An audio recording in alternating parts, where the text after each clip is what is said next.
familiares.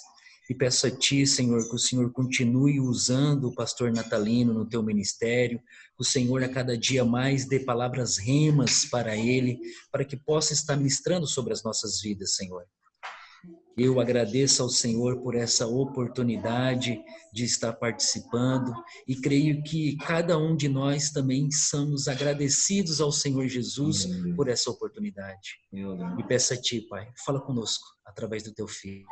Obrigado. Amém. Eu particularmente fico muito feliz com esse tempo porque eu realmente amo a mensagem do Reino de Deus.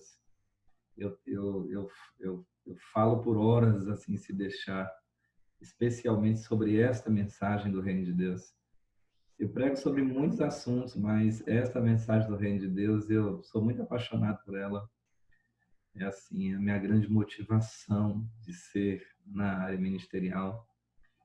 E eu creio que ela tem uma difusão, um crescimento, uma expansão nessa reta final sobre a terra, né? Jesus disse, então, em toda a terra será pregado esta mensagem do Evangelho do Reino de Deus e então virá o fim.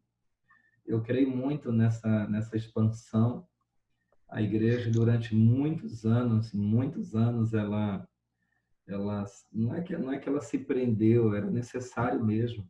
Era necessário mesmo. Ela deu um enfoque em áreas que Jesus só falou uma vez, por exemplo. Jesus só falou em novo nascimento uma vez só. Em todas as escrituras você vai achar um lugar só que Jesus falou sobre novo nascimento. E a igreja, ela prega novo nascimento quase que sempre, né? Você vai ver, Jesus particularmente nunca falou da cruz, nunca. Jesus nunca falou da cruz. E a igreja, ela é muito focada na cruz. Mas se você olhar para Jesus, eu imagino isso, né? Um Deus dentro de um corpo de um menino, o Criador dos céus e da terra, crescendo num corpo de um menino, aos 12 anos de idade, né? Finalizando aos 13, na maturação dele, de 12 para 13.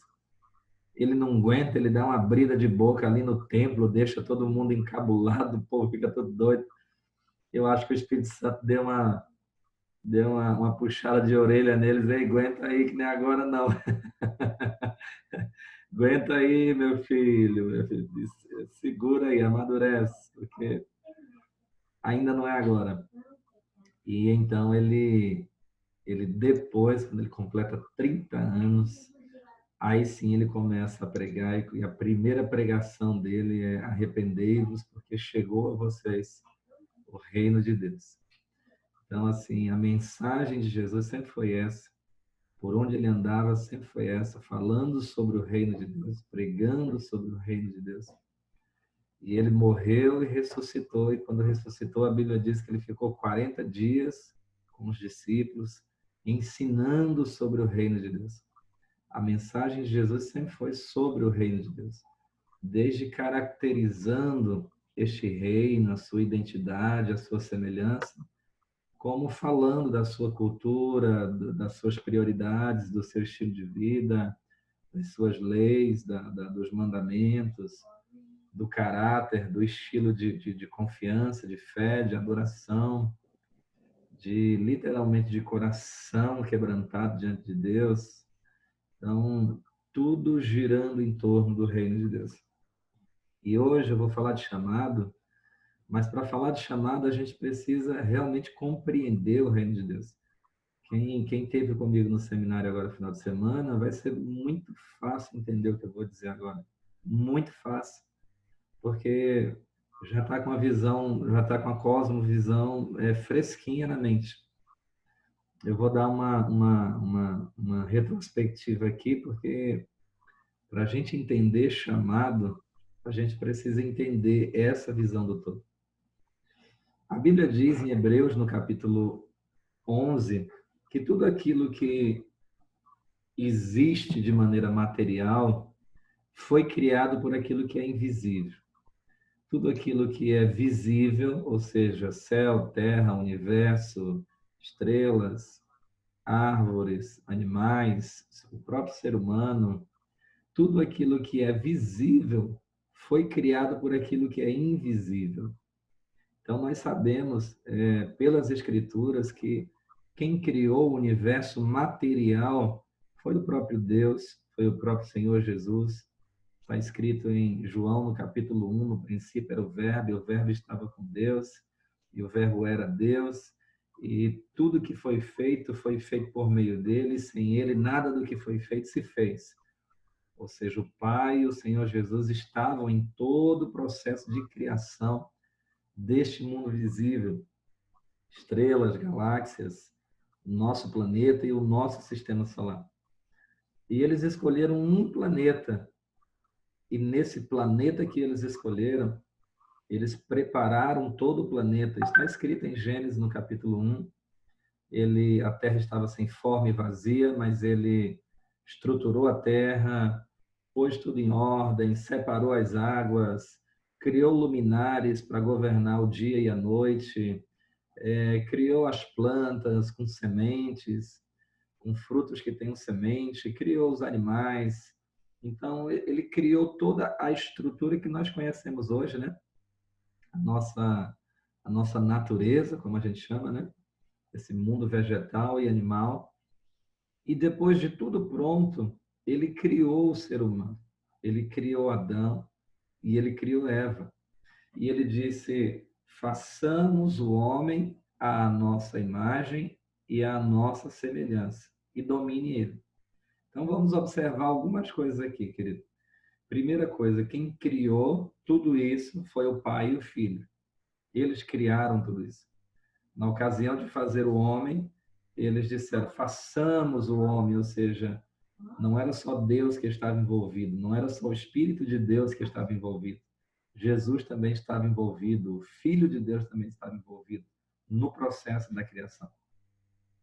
Eles criam um planeta, eles organizam esse planeta, eles estruturam esse planeta, e depois de criado esse planeta, eles criam então um ser humano. Que tipo de ser humano eles criam?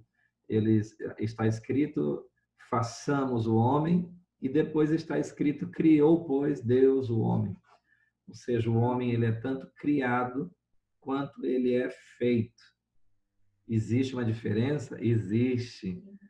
Criar é fazer a partir do nada, é gerar a partir de algo que não existe. E fazer é gerar a partir de uma fonte, a partir de algo que já existe. Então, o homem ele foi tanto criado como ele foi feito. O homem ele foi criado do pó da terra, porque não tinha um outro ser humano antes dele. Então, ele foi criado do pó da terra, ele foi feito do nada, foi feito do barro. Por isso a palavra é Adam, né? Do hebraico original, a palavra homem é Adam, que a gente conhece como Adão, que quer dizer barro, vermelho, que quer dizer aquele que veio literalmente, é vermelho. A palavra Adam é vermelho. Aquele que veio do barro, fazendo uma menção ao barro. Por isso é Dom, né? Os descendentes lá de Esaú, Edom, vem da mesma palavra, Adam. E o homem também é feito, ou seja, ele foi gerado a partir de uma realidade já existente. E quem era essa realidade já existente? Era o próprio Pai, era o próprio Filho. Quando Deus disse: façamos o homem à nossa imagem e à nossa semelhança. Ou seja, nós vamos dar a eles as nossas características. Nós vamos dar a ele a nossa própria natureza, o nosso próprio DNA espiritual, não é? O nosso próprio DNA espiritual. E quando a gente fala de DNA espiritual, assim, só para a gente capturar a ideia de maneira mais rápida, porque quando eu falo DNA, todos vocês sabem que é onde estão as características, né, genéticas de pai para filho. Então, quais são as características que nós temos porque temos a imagem e a semelhança de Deus? Eu gosto de expressar bem, não é só isso, deixo bem claro, não é só isso, mas eu gosto de apresentar bem, Gálatas 5:22, o fruto do Espírito Santo. porque é um texto que deixa com muita clareza. É o fruto do Espírito Santo, ou seja, é o trabalho, é o resultado que logra quem tem o Espírito Santo transformando o seu interior. E qual é esse fruto? É o amor, que é incondicional, é o amor ágape, que não precisa de nenhuma contrapartida para poder cuidar de alguém, que não é um sentimento, é uma decisão, é uma escolha livre que a gente faz de cuidar de alguém, de amar alguém. É a alegria que Jesus disse que essa alegria deve estar baseada no fato de que o nosso nome está escrito no livro da vida, ou seja, nós já temos uma razão para ser alegres eternamente, independente da circunstância que a gente vive na Terra. É a paz, e a paz ela é oriunda da segurança. Quem tem a presença do Pai se sente seguro e, portanto, ele tem paz. É a benignidade, é a paciência. A paciência é a benignidade, que é a predisposição de fazer o bem, digamos assim. Se eu pudesse resumir benignidade, eu resumiria nessa frase: predisposição, é você estar sempre predisposto a fazer o bem, sempre. E a bondade, que é a Davi Benjamin, que é a materialização da benignidade. Enquanto a benignidade é a predisposição de fazer o bem, a bondade é o fazer o bem, que já estava predisposto. Então, benignidade é aquilo que está dentro do homem. Bondade é quando essa benignidade sai para fora e alcança generosamente uma pessoa. Fidelidade é mansidão, é domínio próprio. E aí a gente pode acrescentar aqui tudo aquilo que a gente viu na pessoa de Jesus, né? Compaixão, misericórdia, coragem, ousadia, fé, confiança, misericórdia, principalmente o amor. Aquele amor descrito em 1 Coríntios capítulo 13. Tudo espera, tudo suporta, tudo crê, não desconfia, não suspeita mal e nunca acaba. A glória de Deus Pai. Então, essa natureza de Deus, essa imagem de Deus, essa semelhança de Deus, foi colocada no homem no Gênesis, em Gênesis 1. Foi colocado no homem. Foi colocada uma glória no homem, uma reluzência sobre o homem. Foi-lhe dado o Espírito em abundância.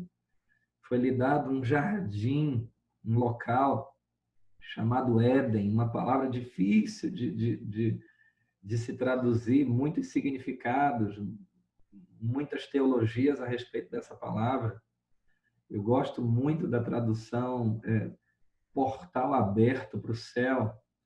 É como se fosse uma dimensão celestial, uma atmosfera de glória, um lugar de deleite, um lugar da presença, uma porta aberta para o céu, ou seja, um lugar onde a atmosfera é semelhante à atmosfera do reino dos céus. Então nós temos aqui, e aí eu quero que vocês observem bem, veja bem, o que nós temos aqui em Gênesis? Nós temos um mundo visível, humano, material, físico, criado a partir de um reino invisível. Então, número 1, nós temos aqui um reino invisível, que Jesus chamou ele de reino dos céus. Esse reino dos céus, para facilitar o entendimento a partir de como eu vou expor para vocês, eu uso essa linguagem: o reino dos céus está expandindo o seu reino, está aumentando o seu território. Então, ele cria esse universo visível. Está escrito em Isaías, no capítulo 9, no versículo 6, um menino nos nasceu, um filho se nos deu, o governo está sobre os seus ombros, seu nome é maravilhoso, conselheiro, Deus forte, Pai eterno, príncipe da paz, e do aumento do seu reino, da conquista do seu reino, da expansão do seu reino, nunca haverá fim. Então, é óbvio que quando Deus criou esse reino visível, material, chamado universo, chamado terra, Deus está expandindo o seu reino. Ele coloca aqui um homem, dá a esse homem a sua natureza, a sua imagem. Ora, eu não preciso nem explicar mais isso para vocês estão totalmente conscientizados disso. Aquilo que está dentro de mim se materializa nos meus comportamentos. Aquilo que está na minha mente vira atitude, aquilo que está no meu coração vira comportamento. Então, quando Deus dá a imagem dele para Adão, a semelhança dele para Eva, é óbvio que o que Deus está esperando deles é que eles possam ter atitudes, eles possam ter comportamentos semelhantes àqueles que agradam à vontade de Deus. Ora, Jesus disse em Mateus 6, quando orarem, oram dizendo assim, Pai nosso que está, e aí só para alinhar novamente a linguagem, Pai nosso que está nesse reino invisível, só para você compreender melhor. Meu Pai que está nesse reino invisível, que está no céu, esse lugar onde criou o mundo que eu estou hoje. Santificado seja o teu nome, venha a nós o teu reino, seja feita a tua vontade aqui na terra, como ela é feita no céu. Obviamente, o que Deus esperava do homem, quando o colocou na terra, é que o homem governasse essa terra de tal forma que tudo aquilo que está no coração de Deus, todo aquele que é o desejo de Deus, que é a vontade de Deus, que é um rei, essa vontade seria estabelecida nesse planeta chamada Terra. Então Deus dá a este homem a sua natureza, dá a este homem a sua imagem, dá a este homem um poder. Olha, isso é muito importante. O que eu vou te dizer é muito importante. Ele dá a esse homem um poder quando ele diz domine. Essa palavra domine é hebraica, ela quer dizer rada, que quer dizer exerça poder de um rei, exerça a autoridade de um soberano, autoridade de um soberano, poder de um rei. Então veja bem, eu estou te dando a minha imagem, eu estou te dando a minha semelhança e eu te dou um mandato de rei, uma autorização para você governar tudo isso aqui que eu criei com uma autoridade de rei, com um mandato de rei. O que nós temos então? Nós temos um reino invisível, chamado de Reino dos Céus. Nós temos um pai e um filho que criou um reino visível, deu a esse reino visível a sua imagem, a sua semelhança, e deu a esse homem criado um mandato de governo, uma autorização para reinar sobre a terra. Ora, queridos, não é fácil, não é difícil, perdão, de nós percebermos aqui o que está acontecendo. A gente já viu isso em muitas outras faces da história.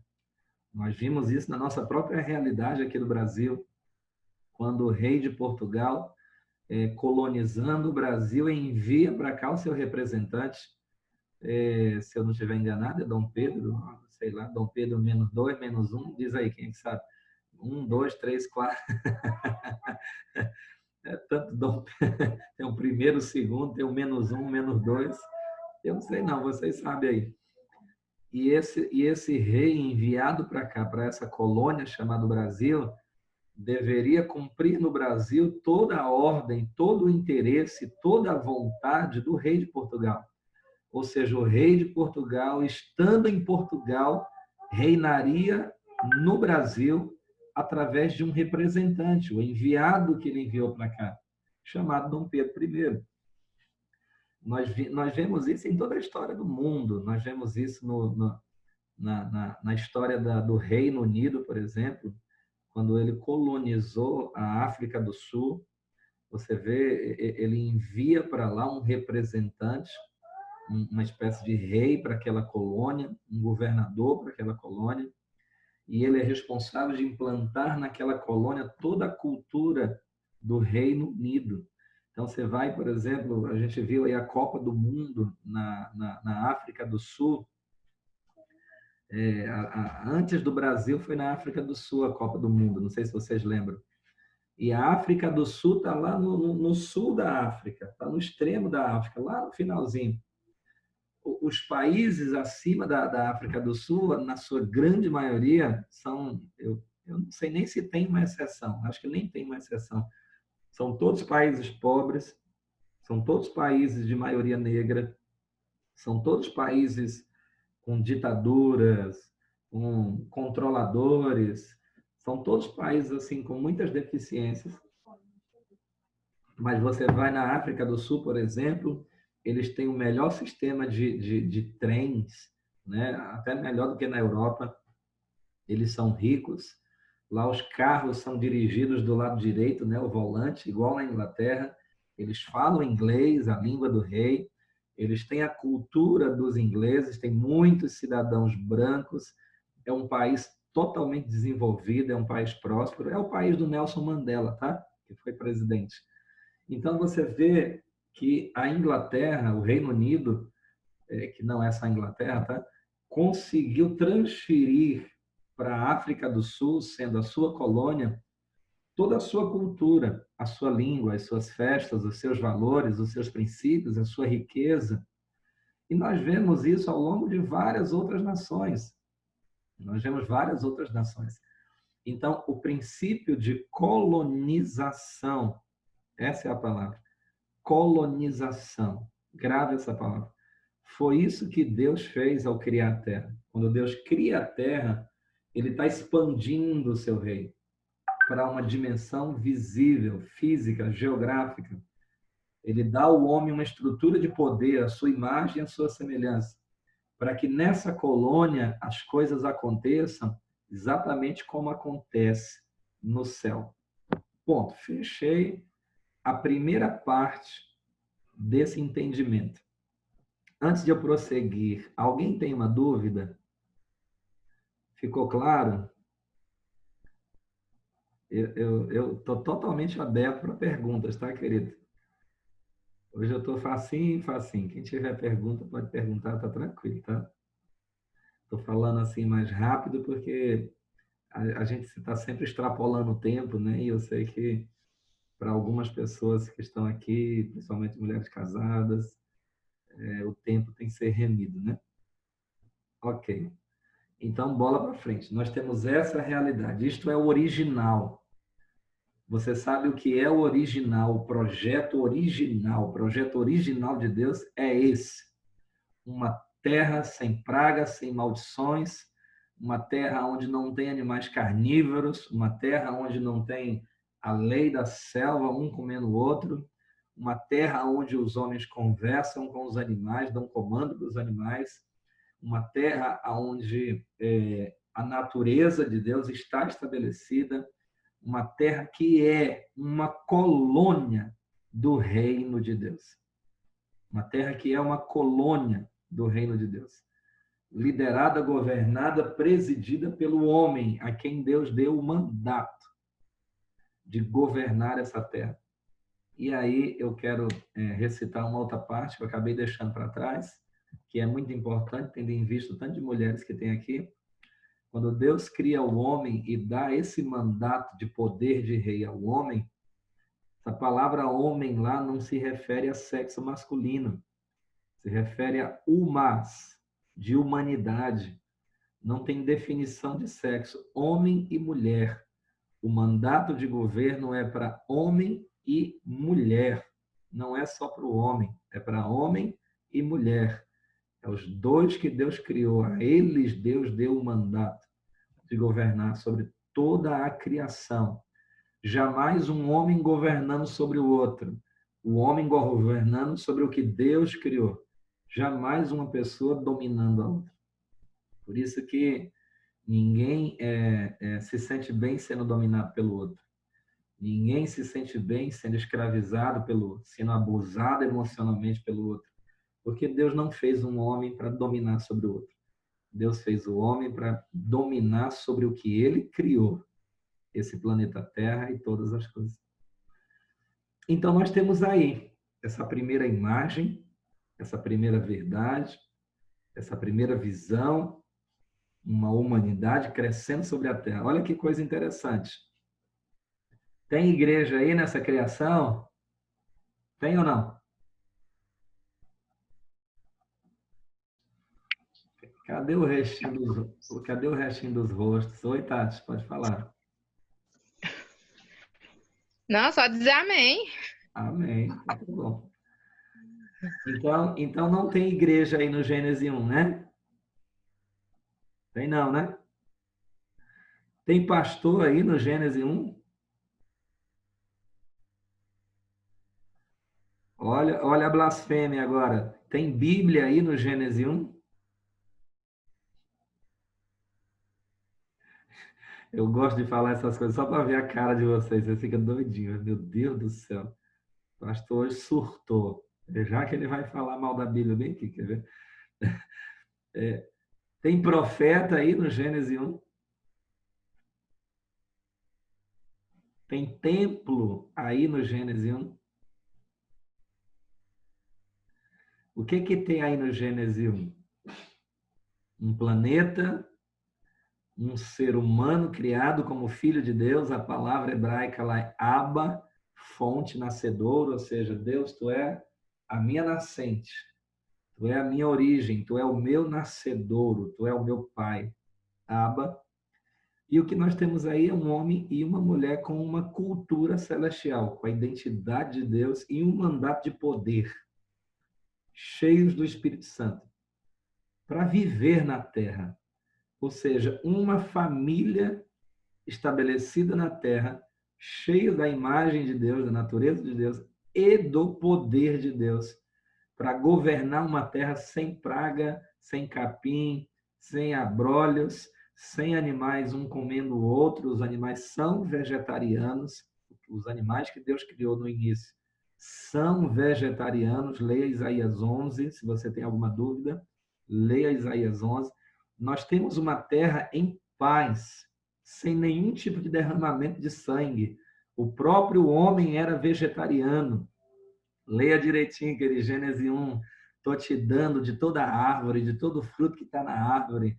E aí Deus, estabelece isso. Aí depois que o homem cai, eu não sei se é depois de Noé, eu acho que é Noé.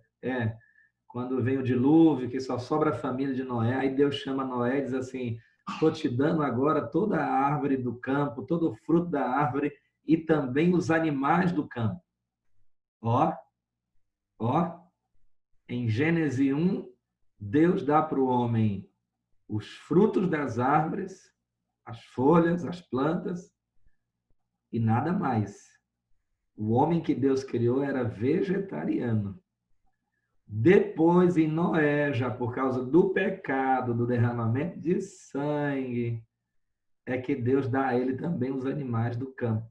E nós sabemos que muitos tipos de carne, na verdade, fazem muito mal para a gente, né? Mas bola para frente, não é o assunto de hoje. E aí nós temos essa humanidade sobre a terra, vivendo plenamente a cultura de Deus, a imagem de Deus, a semelhança de Deus. E onde é que estava a Bíblia? A Bíblia estava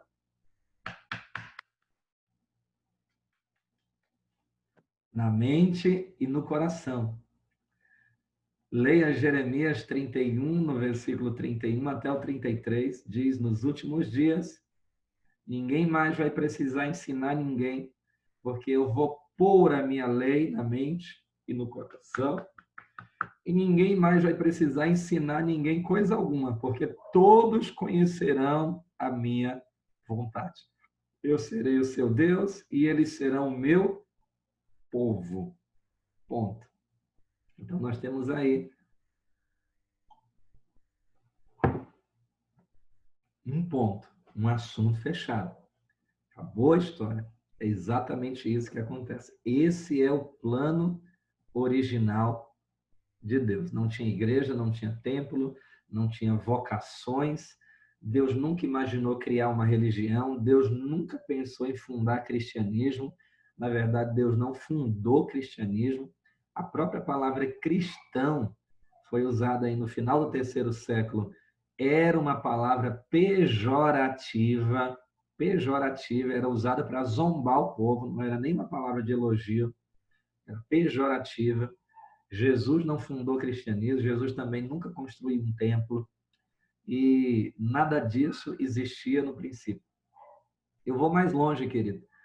Tudo que passou a existir, Bíblia, templo, o templo judaico, o altar de sacrifício, ali que fala da graça, do perdão dos pecados, o fogo aceso lá dentro da nave do templo, com a lenha, o ofício sacerdotal, que fala da chama viva, né, do Espírito avivado, as menorás dentro do templo, né, os 7 Espíritos de Deus, soberania, conselho, entendimento, força, sabedoria, temor do Senhor e por aí vai.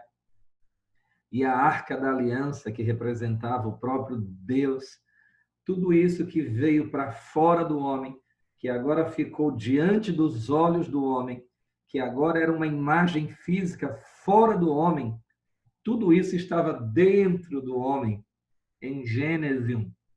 Quando o homem em Gênesis 1 peca, e em Gênesis 6, no versículo 5, Deus tira o espírito dele da terra.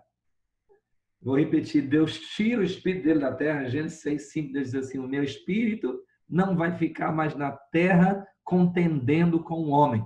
E Deus retira o espírito dele da terra. Quando o Espírito de Deus, que representa o próprio céu, o próprio Deus, sai da terra, tudo que estava dentro do homem, da natureza divina, do entendimento, da sabedoria, do conselho, do discernimento, tudo isso sai para fora. Aí fica um homem vazio, carnal, um homem sem discernimento, sem entendimento, sem conhecer a vontade do Senhor. Muitos anos depois, Deus dá uma Bíblia por misericórdia, porque a Bíblia nada mais é do que a misericórdia de Deus para a humanidade. Porque aquilo que estava dentro saiu. Então Deus dá para que o homem veja, para que ele reaprenda aquilo que Deus quer. Já que não está mais dentro dele, que ele reaprenda aquilo que Deus quer. E o templo e tudo que foi construído nada mais são do que expressões. É Deus dizendo ao homem, olha para cá, perceba isso, eu estou te ensinando isso, mas tudo isso já estava dentro de você quando eu te criei. Eu te criei perfeito. Você era a coroa da criação. Então nós temos aí uma terra caída, completamente caída. Essa colônia do reino de Deus se tornou um país independente, um planeta independente. Satanás entrou na parada, Caim matou Abel, a mulher foi desprezada, a mulher por milênios passou a ser um objeto do homem.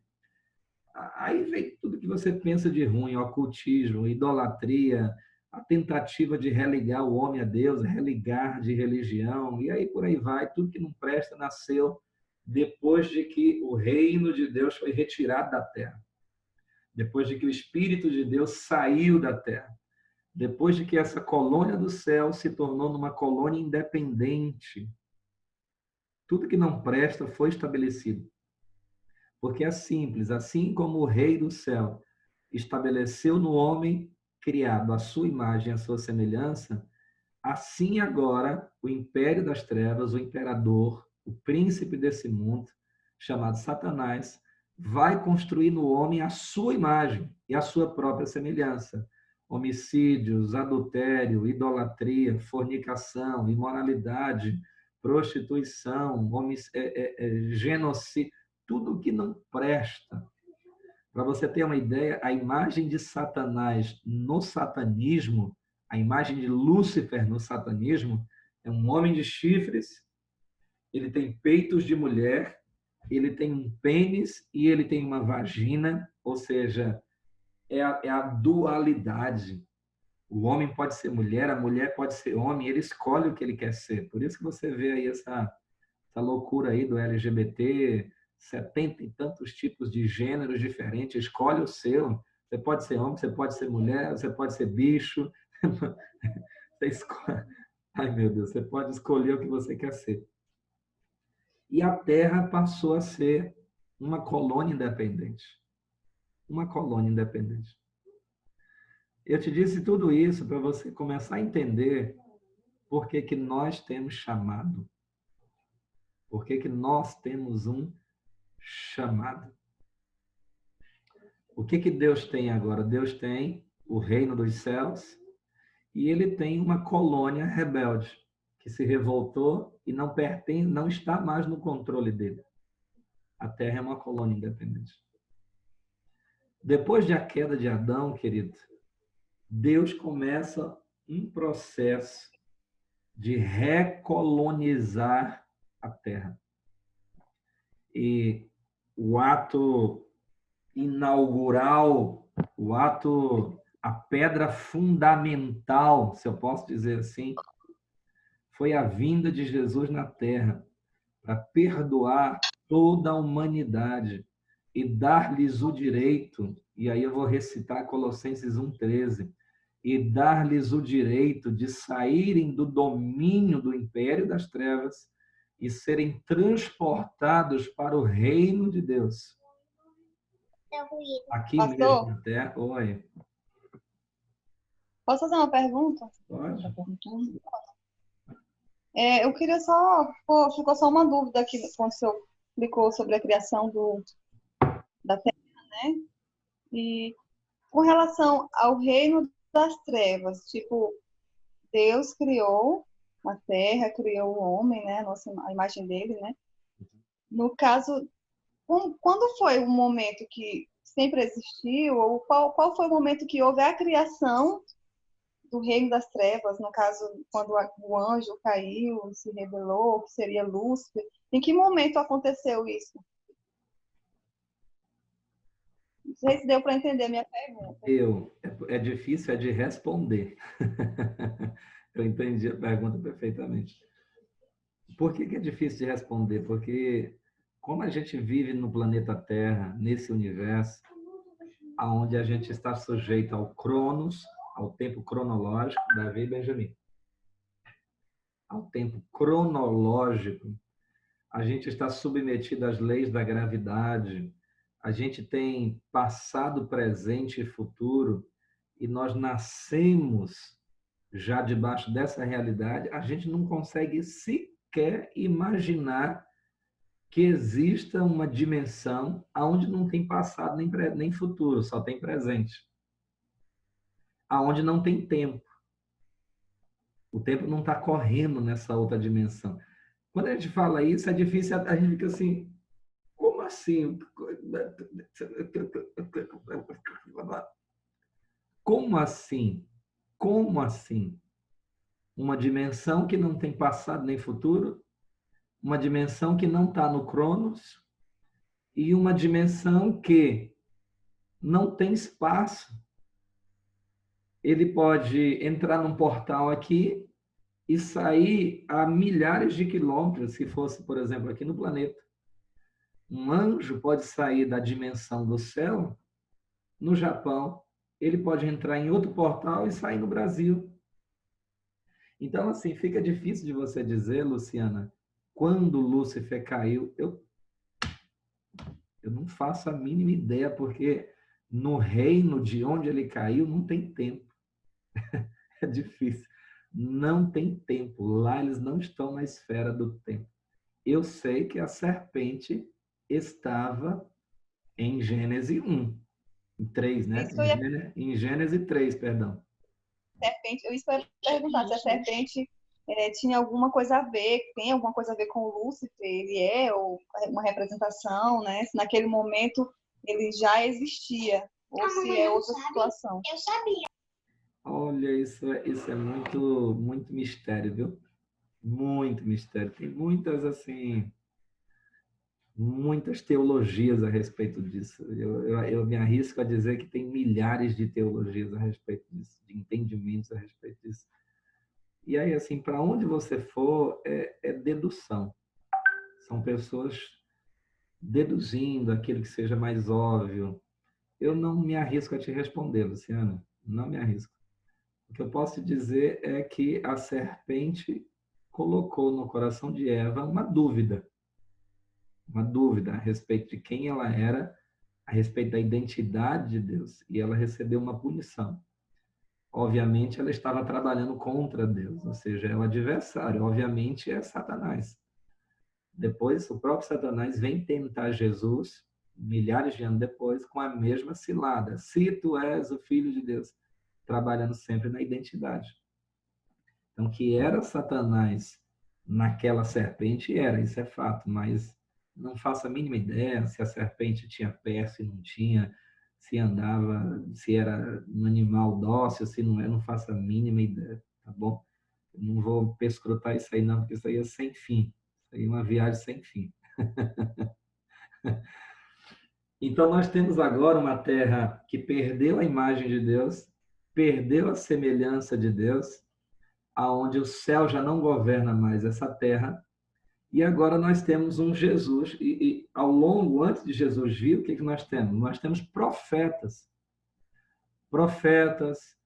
anunciando a vontade de Deus para o povo. Nós temos uma lei escrita, a Bíblia, anunciando a vontade de Deus para aquele povo. Nós temos algumas pessoas que foram, assim, pela soberania de Deus, tomadas como prefiguração de Jesus. Nós temos aí Isaac, né, o filho do pai, levado a um monte para ser ofertado em sacrifício. Nós temos aí José, o irmão que foi rejeitado pelos seus irmãos, que deixou a casa de seu pai para servir aos seus irmãos e foi traído por eles, foi morto por eles, né?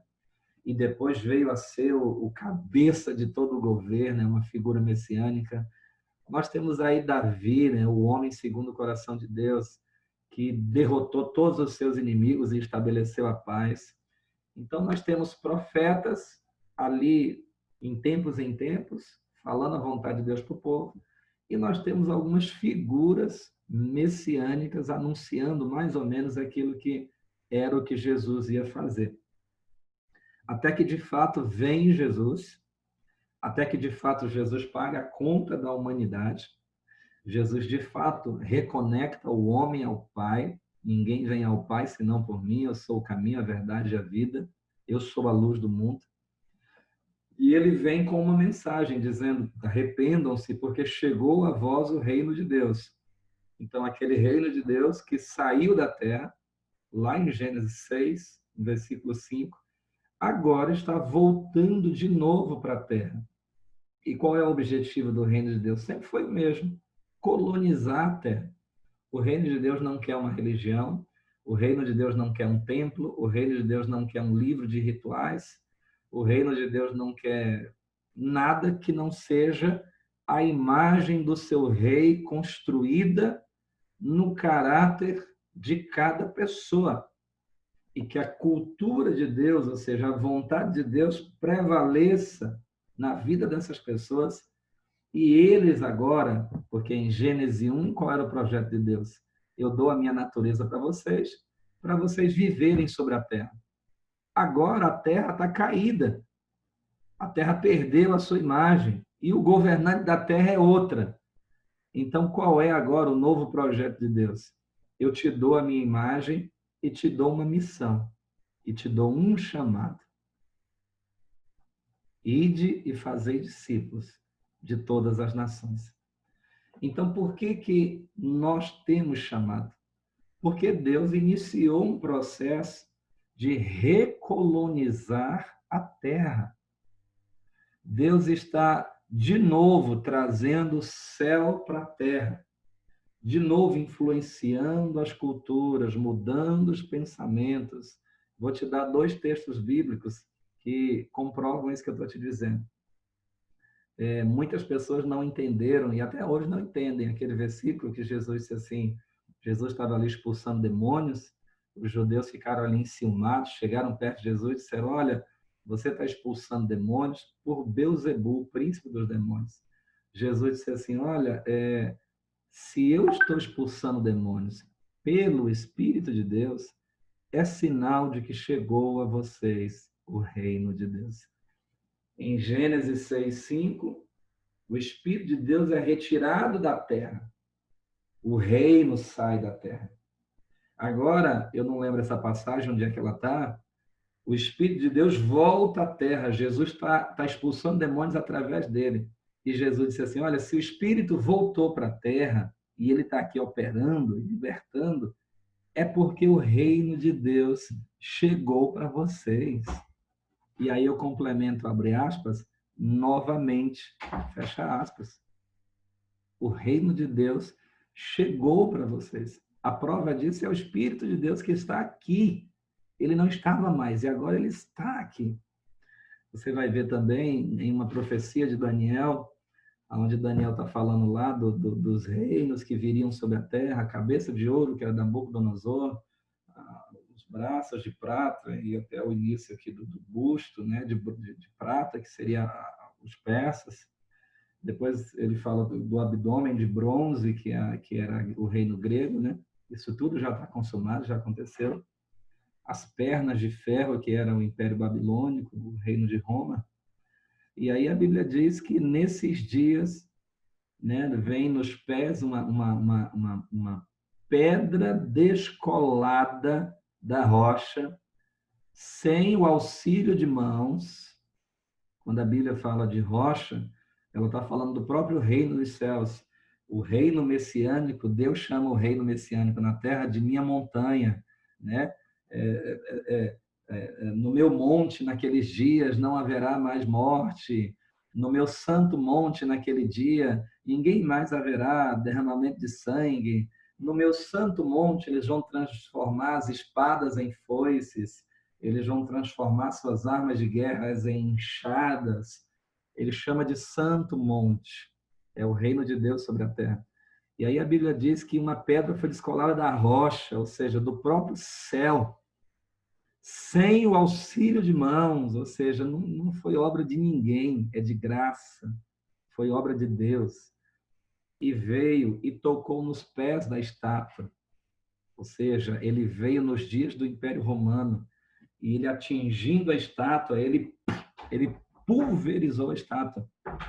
E quando eu falo de estátua, eu estou falando de filosofia de vida, eu estou falando de pensamentos, sentimentos, eu estou falando de ideal, ideologia, ou seja, tudo que foi construído e lançado sobre a terra, dos ideais idólatras da Babilônia, dos ideais homicidas dos medo-persas, desse estilo de vida inútil, como diz a Bíblia, né, dos gregos, essa vã filosofia, essa carnificina do Império Romano, tudo que foi construído por Satanás no que tange a viver a vida foi pulverizado, toda a estrutura de ideias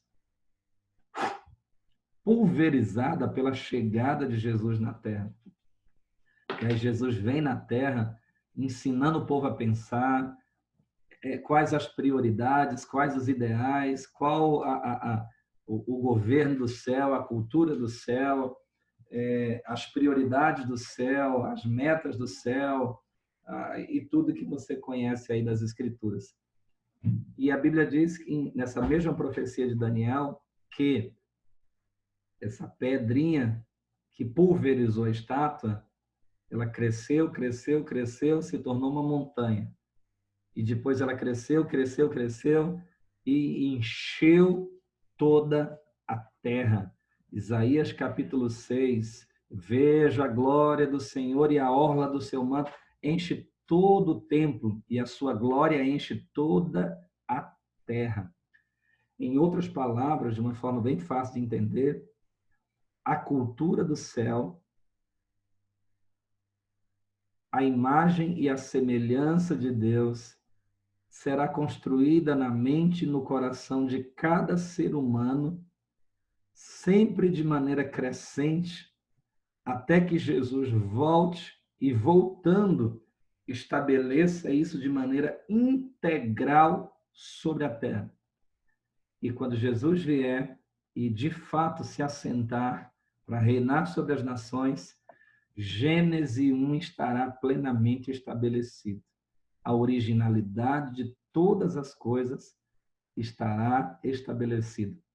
Nós teremos uma terra restaurada, nós teremos uma terra fértil, sem pragas, nós teremos animais de novo, animais vegetarianos, Isaías 11, o lobo, o leão vai comer pasto como boi, e as cobras não terão mais venenos, e Jesus vai reinar sobre todas as nações. Ou seja, o projeto final de Deus nada mais é do que o projeto original. Deus não está fazendo uma coisa nova, ele está restaurando a originalidade do que ele já havia criado. Portanto, a volta de Jesus celebra o início de todas as coisas. Por isso que Jesus é chamado nas Escrituras, querido, de o último Adão, ou o Adão original. A palavra hebraica é original, não é o último Adão, é o Adão original. Nele, a terra estará plenamente cheia da cultura de Deus, e a glória de Deus estará sobre a terra. Então, onde é que eu entro? Onde é que você entra? Onde é que a Gésima entra nessa história? Vocês entram exatamente nesse texto da Escritura que diz assim, ó, vou compartilhar essa tela aqui com vocês. Deixa eu ver aqui se eu consigo. Eu consegui mesmo, eu estou bom nisso, né? Olha só. Mateus 13, 38. O campo é o mundo, e a boa semente são os filhos do reino, e o joio são os filhos do maligno. Vamos ler toda essa parábola, a parábola da semente. Ele diz assim, aqui, só isso aqui tá bom. Versículo 37. E ele respondendo disse-lhe, o que semeia a boa semente é o Filho do Homem. Quem é que te salvou? Quem é que foi te encontrar? Onde tu estava, hein? Perdido. Igual eu, dormindo em calçada de igreja, bêbado,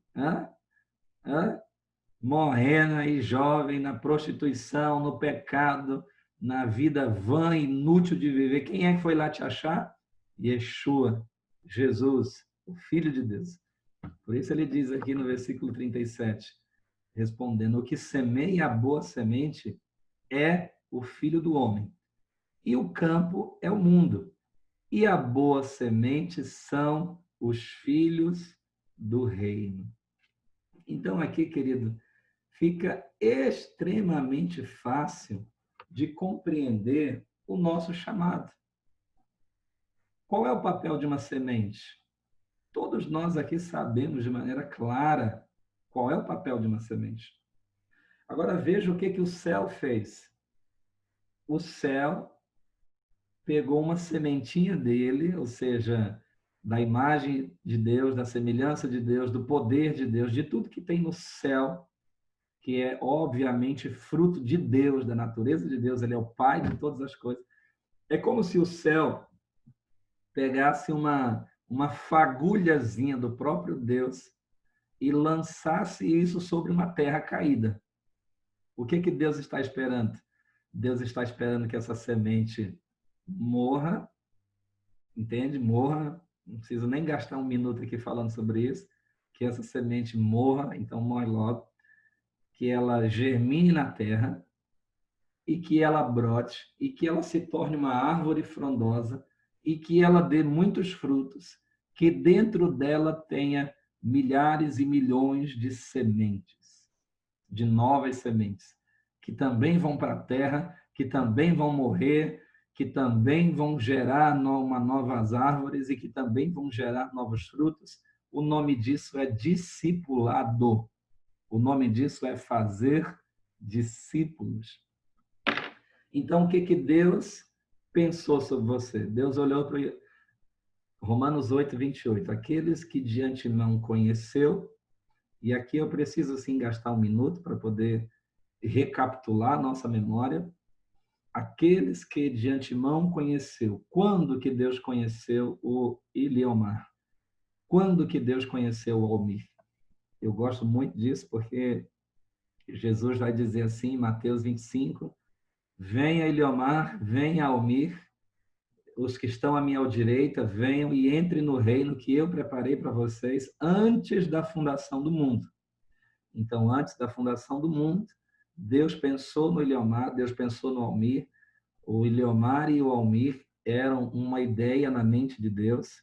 Assim como você pensa em casar, assim como você pensa em ter filhos, assim como você pensa em comprar seu carro, e você trabalha para isso, e se prepara para isso, e se ajusta para isso, assim também Deus me imaginou, imaginou a Sinara, imaginou a Jaquelúcia, a Aura Fernanda, imaginou todos vocês que estão aí, teve vocês na mente dele antes de criar a Terra, e depois Deus criou a Terra e nos trouxe ao mundo. Agora veja bem, nós que nascemos depois da queda, já nascemos com um chamado. Adão nasceu com um chamado. Qual era o mandato de Adão? Governar a terra. Qual é o nosso chamado? Que já nascemos numa terra caída. Olha o que está escrito. Deus nos fez como uma semente e nos lançou no mundo caído para que nós pudéssemos brotar e dar novos frutos. Brilha a sua luz. Então nós viemos ao mundo já com um chamado. Você já nasceu com um chamado. Você já veio ao mundo com um chamado. Você nasceu quando Deus já tinha um propósito, que era recolonizar a terra. Então, qual é o seu chamado? O seu chamado é ser uma semente do reino de Deus na terra. Ou seja, você tem em você mesmo a mente de Deus, o coração de Deus, você tem a natureza de Deus, você é uma pessoa que tem um amor incondicional, você é paciente, você é alegre, você é cheio de paz, você é benigno, você é bondoso, você é fiel, você é manso, você tem domínio próprio, você vive pautado na verdade, você é íntegro, você tem misericórdia, você tem compaixão, você é justo, você é generoso, você administra bem o que você tem. Você tem o DNA do céu, você é uma semente do céu, que foi jogada na terra e que agora precisa brotar e dar muitos frutos, semelhantes ao seu. O que Deus está querendo de novo na terra? Uma igreja? Não. Um templo? Não. O que Deus está querendo na terra? Uma humanidade que tenha a sua imagem, que tenha a sua semelhança e que possa exercer poder de rei para governar a terra. É isso que Deus quer. Olha o que está escrito em Apocalipse, no capítulo 5, no versículo 8 a 10. Honra e glória sejam dadas àquele que nos amou e com seu sangue nos comprou e nos lavou e nos fez reis e sacerdotes para o seu Deus e Pai. E nós reinaremos sobre a terra. Constituiu, está no passado. Passado. Constituiu, está no passado. Reis e sacerdotes. Sacerdotes, imagem e semelhança, tá bom? Toda vez que a Bíblia fala de sacerdócio, ela está falando de imagem e semelhança, ou seja, a natureza do Espírito de Deus em nós. Nós nos tornamos seres de amor, de paz, de paciência, de alegria, de tudo que eu já falei para vocês. Isso gerado na nossa mente e no nosso coração. E reis, ou seja, um mandato para governar a terra. Eu, como homem, trago a minha família para viver nesse mesmo estilo de cultura, nessa mesma imagem. O Almir governa a casa dele para que a sua esposa e seus filhos vivam também na cultura do céu. O Iliomar, Sinara, Maria da Cunha, Gésima, todos nós levando as nossas famílias a viver debaixo dessa mesma cultura de céu, em obediência a Deus, em temor a Deus, na vida parecida com a vida de Jesus. O nome disso é reinar, é governar o nosso próprio domínio, é governar o nosso próprio território, tá bom? Então, qual é o nosso chamado? Nós somos sementes do céu, fagulhas de Deus, enviados para a terra, para uma terra caída, que já não tem mais a imagem de Deus, que já não tem mais a semelhança de Deus, que já tem outro rei chamado Satanás governando esse mundo. Para quê? para nós brilharmos nesse mundo, reluzirmos nesse mundo e gerarmos outras pessoas contendo nelas o que nós contemos. Ou seja, uma semente que vai para a terra, que gera uma árvore, que dá frutos, que tem uma nova semente. Eu preciso carregar a imagem de Deus, a semelhança de Deus, para fazer discípulos que também tenham a imagem de Deus e a semelhança de Deus. Então, veja, Paulo chamou isso de embaixadores. Embaixadores de Cristo. Ou seja, o que é o embaixador? É aquele cara que é enviado lá do reino que ele representa, do país que ele representa, ele é enviado para uma outra nação para estabelecer nessa nação os interesses do seu presidente, da sua nação, os interesses do seu rei. O embaixador os embaixadores do Brasil estão aí em todas as nações da terra negociando os interesses da nossa nação do Brasil. O embaixador dos Estados Unidos está no Brasil. O que ele está fazendo no Brasil? Negociando os interesses dos Estados Unidos. Jesus veio à Terra como um embaixador do céu. O que ele fazia aqui na Terra? Ele negociava os interesses do seu rei, do seu pai. Ele dizia assim, uma comida eu tenho para comer que vocês não conhecem, que é fazer a vontade do meu pai.